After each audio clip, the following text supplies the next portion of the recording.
The daytime waxing crescent moon seen in the sky proves that the moon is not 279,000 miles in space.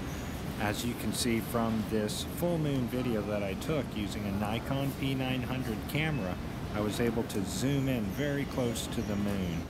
My question is if that moon is in fact in space, we should see blackness behind the moon at all times. Now I'll come right back just as soon as you get done looking at the moon.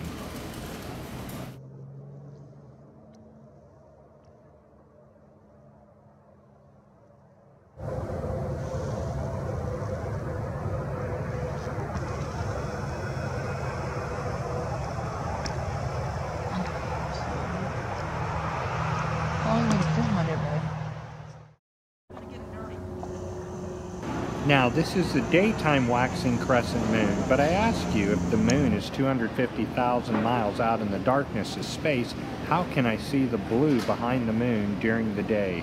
I can literally see right through the moon and see the blue. That's our sky. That would have to prove that the moon is in fact in our atmosphere and under the dome. It often makes me wonder why science can't reproduce the effects of the moon's phases. Let's say science is correct and the moon and the Earth are perfect spheres. Why can't we take a very large flashlight and shine it at a white ball and get the several phases of the moon? The waxing gibbous, the waning gibbous, the waxing crescent, the waning crescent, and the full moon. Simply put, science cannot reproduce this phenomenon. Thus, we're left with one conclusion, that the sun and the moon are very close. Science purports that the sun is 93 million miles away from the Earth, the moon being 279,000 miles away from Earth. But using your own visual senses, you can clearly see that the sun and moon are both very close.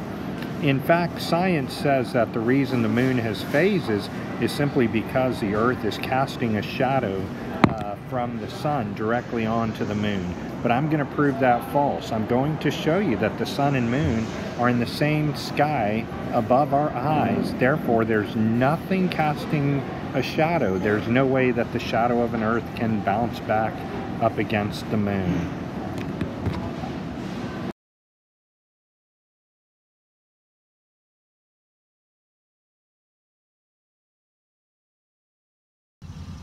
Hi everybody, this is Pastor Ernest with Yahweh'sFlatEarth.com. This Elul 24th, which is August 24th. It's about 9:30 in the morning on the East Coast. And if you look right above us, Apple, tell us what's happening. There's the moon and the sun. So there's the moon and the sun in the same sky. The major point that we're going to learn about is that that moon right there should not be visible in our sky. At 9:30 a.m., if we're here in the United States of America, and Australia is at 9:30, 11:30 to 12 a.m., then the moon would be directly above Australia, which is directly below us. If the sun is so close, let's pan to the sun. If the sun is so close, and they say that the sun is, I think, about 830,000 miles wide, and you can clearly see that it's not 830,000 miles or 830,000 miles wide. That's complete nonsense. 1.3 million Earths can fit inside of the sun. And yet if you look right up here, you can clearly see with our own eyes that the sun is not 93 million miles away, nor is it 813,000 miles wide. That is pure rubbish. The sun and moon are both under the dome, under our atmosphere, and at many times below the clouds that are in the sky. If the sun were truly 813,000 miles across, we should see the sun from every vantage point in our sky. Basically, we should never see the blue because it completely would fill up our vantage point from the ground looking upward, as well as the sun. Now, let's consider the sun and the moon, and I ask you, where in the Torah, where in the Tanakh did the Creator call the moon a land? Where did he say that the sun is 93 million miles away? Simply put, he didn't. They're called ors. Or is the Hebrew word for light or luminary, and that's what the Creator called the luminaries in the sky upon the haaretz, the flat earth, the flat and stationary earth. So my friends, I challenge you to pick up your Torah, to pick up your Tanakh, and find out the truth of what the Creator calls the sun and moon and the earth.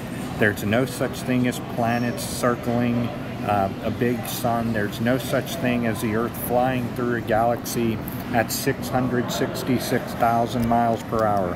We're flat, we're stationary, the earth does not move, and this is the awakening that I think much of humanity has been waiting for. Keep coming back. Come again for another teaching on the Torah, on the luminaries.